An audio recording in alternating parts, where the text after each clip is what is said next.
लोकसभा चुनाव के बाद मंडी पहुंचे मंत्री विक्रमादित्य। बतौर लोक निर्माण मंत्री किए वादों को पूरा करने की कही बात। कहा PMGSY 3 के तहत सड़कों के कार्य होंगे पूरे। शिमला में सेब सीजन को लेकर तैयारियां शुरू। काटन की कमी न हो इसके लिए हो रही तैयारियां। पहली बार यूनिवर्सल काटन से बिकेगा सेब।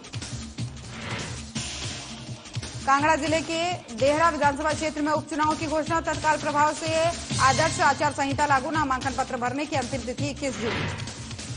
शिमला में पेयजल की समस्या से लोग परेशान। बढ़ती जा रही पानी के टैंकरों की मांग। विधायक ने जनता को दिलाया पेयजल में वृद्धि करवाने का भरोसा।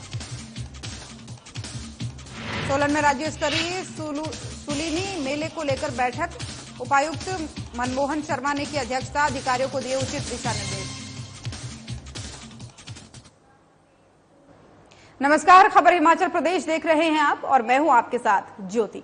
शिमला में कैबिनेट मंत्री हर्षवर्धन चौहान ने बड़ा बयान दिया है।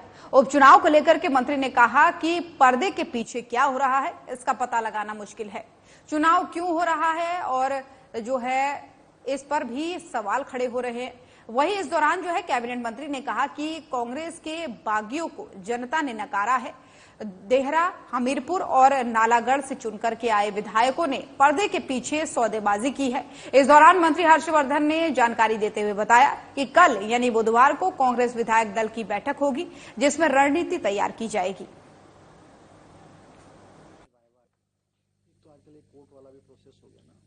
हिमाचल प्रदेश में जो 3 उपचुनाव हो रहे हैं जिसकी वोटिंग जो है वो जुलाई महीने में है।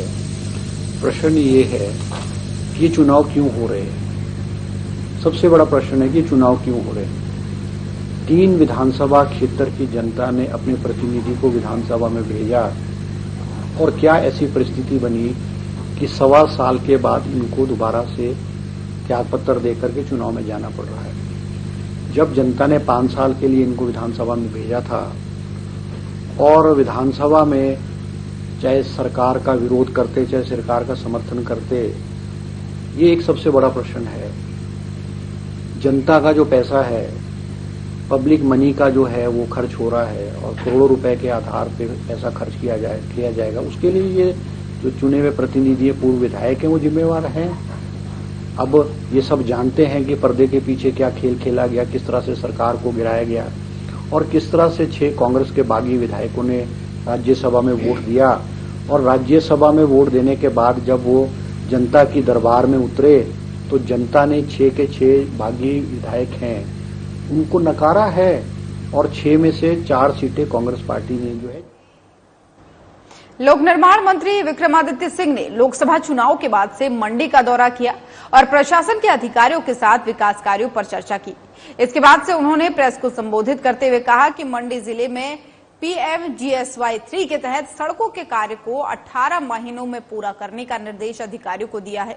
उन्होंने इस दौरान कहा कि मैं मंडी जनता के फैसले का सम्मान करता हूं, लेकिन जो मैंने घोषणाएं की है उनको बतौर लोक निर्माण मंत्री प्राथमिकता के तौर पर पूरा करने का प्रयास करूंगा। वहीं उन्होंने कहा कि प्रदेश में शहरी विकास और लोक निर्माण विभाग के केंद्रीय मंत्रियों के साथ मुलाकात करूंगा और प्रदेश में विकास कार्यों में गति देने के सहयोग का आग्रह भी करूंगा। वहीं विक्रमादित्य सिंह ने कहा इस दौरान की कंगना रनौत यहां से सांसद हैं, लेकिन देखना ये होगा कि कितना जनता के विकास कार्यों में अपना सहयोग देंगी।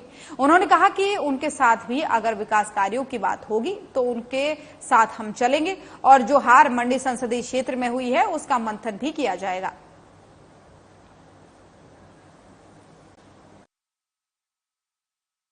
7 जीते और 2 यहाँ से जो है चुनाव हारे भी, मगर हम कभी भी मैदान को छोड़कर कभी भागे नहीं है। मैं आपके साथ आज भी यहाँ के लोगों के साथ पूरी मजबूती से खड़े हैं और इतना बड़ा मैंडेट यहाँ के लोगों ने दिया है। ठीक है, हार जीत चले रहती है। 2012 में जयराम जी भी यहाँ से 1.5 लाख वोटों से हारे थे, तो ऐसा नहीं है, चुनाव तो आते जाते रहते हैं। But we stand committed to the development of Mandi, to the development of Mandi Parliament segment and to the overall and holistic development of the entire state of Himachal Pradesh. तो यहाँ के जितने भी विकासात्मक मुद्दे हैं, पर्टिकुलरली जो मेरे डिपार्टमेंट से कंसर्न है, PWD से और शहरी विकास मंत्रालय से, उनको आगे लेकर जाना ये हमारा कमिटमेंट है। वो जल्द से जल्द खोलने का उनसे निवेदन किया है ताकि सारी कनेक्टिविटी यहाँ से जो है वो आपके उसके बाईपास से मंडी शहर की हो सके और मंडी में जो कंजेशन हो जाता है उसको कम करने के लिए ये एक बहुत इम्पोर्टेंट टनल है जिसका काम ऑलमोस्ट पूरा हो चुका है, मगर अभी तक ये शुरू नहीं हो पाई है। तो इसको हम आने वाले समय में प्राथमिकता पे इसको टेकअप करेंगे। इसके अलावा मैं आपको ये भी विश्वास दिलाना चाहता हूं कि लोगों का जनादेश दूसरा था, उसको हम सम्मान पूर्वक जो है वो अपनाते भी हैं और उसका सम्मान करते हैं। मगर मैं आपको ये विश्वास दिलाना चाहता हूं कि मैंने जो विजन मंडी संसदीय क्षेत्र के लिए रखा था उसको बतौर हम सांसद तो पूरा नहीं कर पाएंगे, मगर बतौर लोक निर्माण मंत्री और शहरी विकास मंत्री उसको मैं 100% पूरा करने का हर संभव प्रयास। और शिमला में सेब सीजन को लेकर के युद्ध स्तर पर तैयारियां शुरू हो गई हैं। इसकी जानकारी बागवानी मंत्री जगत नेगी ने दी है। वहीं आपको बता दें कि जून के अंतिम सप्ताह और जुलाई की शुरुआत में जो सेब सीजन की शुरुआत होगी, ऐसे में सरकार इसके लिए पहले भी तैयारियां करनी जो है पहले से ही शुरू कर दी सरकार ने।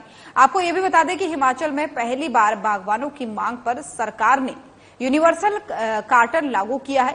इस सीजन से जो है हिमाचल में पहली बार यूनिवर्सल कार्टन से सेब बिकेगा। मार्केटिंग बोर्ड को भी इस बारे में जानकारी दी गई है।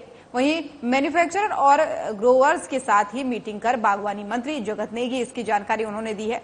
उन्होंने कहा है कि कार्टन की कमी न हो, इसके लिए तैयारियां की जा रही है और सीजन शुरू होने से पहले पीडब्ल्यूडी विभाग, हॉर्टिकल्चर, ट्रांसपोर्ट, पॉलिसी और डिपार्टमेंट सभी डीसी के साथ बैठक में उचित दिशा निर्देश दिए गए हैं।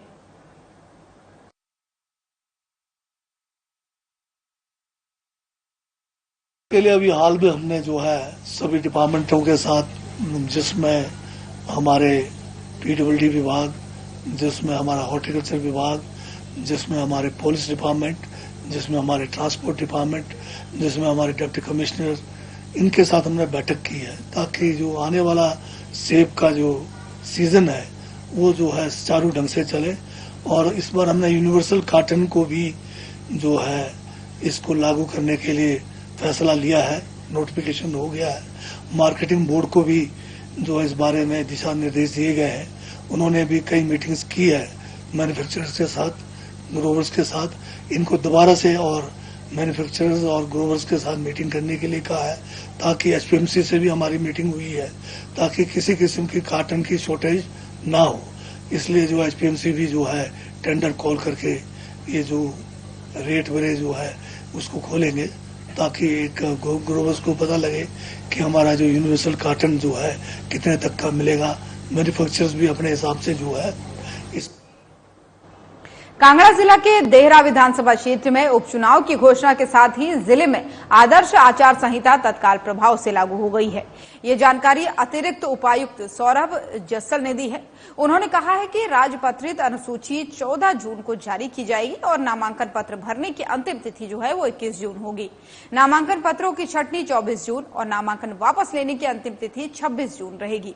उन्होंने साथ ही ये भी बताया कि चुनाव 10 जुलाई को आयोजित किए जाएंगे, जबकि 13 जुलाई को मतगणना की जाएगी। वहीं 15 जुलाई से पूर्व चुनाव पूर्ण किए जाएंगे। और जो उन्होंने ये भी कहा कि निष्पक्ष और स्वतंत्र निर्वाचन के लिए विभिन्न स्तरों पर कमेटियां गठित की जाएंगी और व्यय निगरानी दल की जो है दल भी चुनाव व्यय पर कड़ी नजर रखेंगे। उन्होंने साथ ही ये भी बताया कि देहरा विधानसभा क्षेत्र में मतदाताओं की कुल संख्या जो है वो 84,491 है, जिसमें से 42,000 पुरुष और 42,491 महिला मतदाता शामिल है।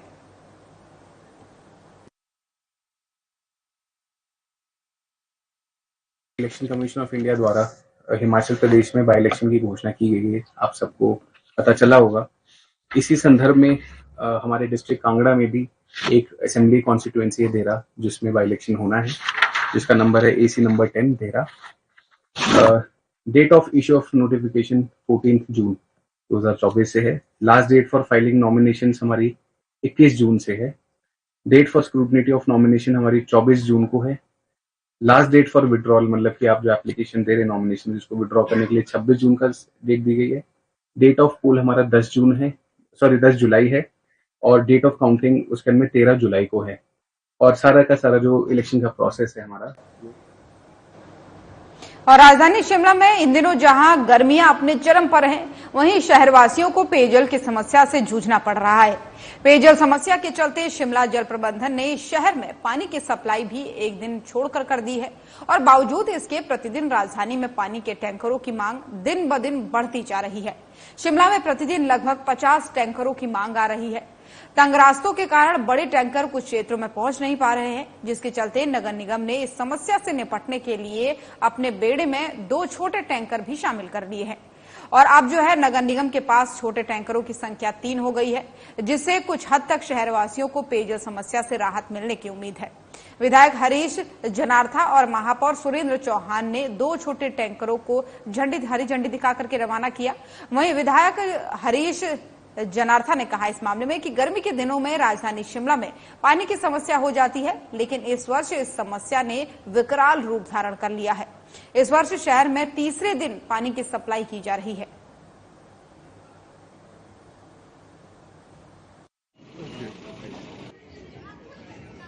वैसे अगर जनरली देखे जाए कंपैरेटिवली जिस तरीके से मौसम यहाँ पे चल रहा है शिमला में और ऑल ओवर हिमाचल में, क्या पूरे देश और प्रदेश में सूखा बहुत पड़ा है और हमारे जो सोर्सेज थे वो भी ड्राई हुए। कंपैरेटिवली फिर भी इतने बुरे हाल नहीं हुए इस बारी पानी के डिस्ट्रीब्यूशन से, क्योंकि थर्ड डे पे हमने ये खुद मॉनिटर किया है कि थर्ड डे पे पानी किसी न किसी हालत में हर लोकेलिटी में सफिशिएंट अमाउंट में और सफिशिएंट टाइम के लिए होना चाहिए। तो हमने वो प्रयास किया है। और राज्य स्तरीय शूलिनी मेला इस बार 21 से 23 जून तक आयोजित किया जाएगा। मेले की तैयारियों को लेकर के सोलन में उपायुक्त मनमोहन शर्मा की अध्यक्षता में जिला स्तरीय बैठक का आयोजन किया गया। वहीं बैठक में मेले को सुनियोजित तरीके से करवाने के लिए उपायुक्त ने अधिकारियों को उचित दिशा निर्देश दिए। वहीं मेला पौराणिक मान्यताओं के अनुसार ही आयोजित किया जाएगा। माता शूलिनी की भव्य शोभा यात्रा के साथ ही मेले का शुभारंभ होगा। वहीं आदर्श आचार संहिता लगने के कारण मेले में मुख्यमंत्री और मंत्री उपस्थित नहीं रहेंगे और सरकारी प्रदर्शनियां भी प्रदर्शित नहीं की जाएंगी। हमारे संवाददाता से बात करते हुए उपायुक्त सोलन मनमोहन शर्मा ने बताया कि मेले में विभिन्न विभागों को व्यवस्थाओं का जिम्मा बैठक में सौंपे गए ताकि मेले में किसी तरह का व्यवधान उत्पन्न न हो सके।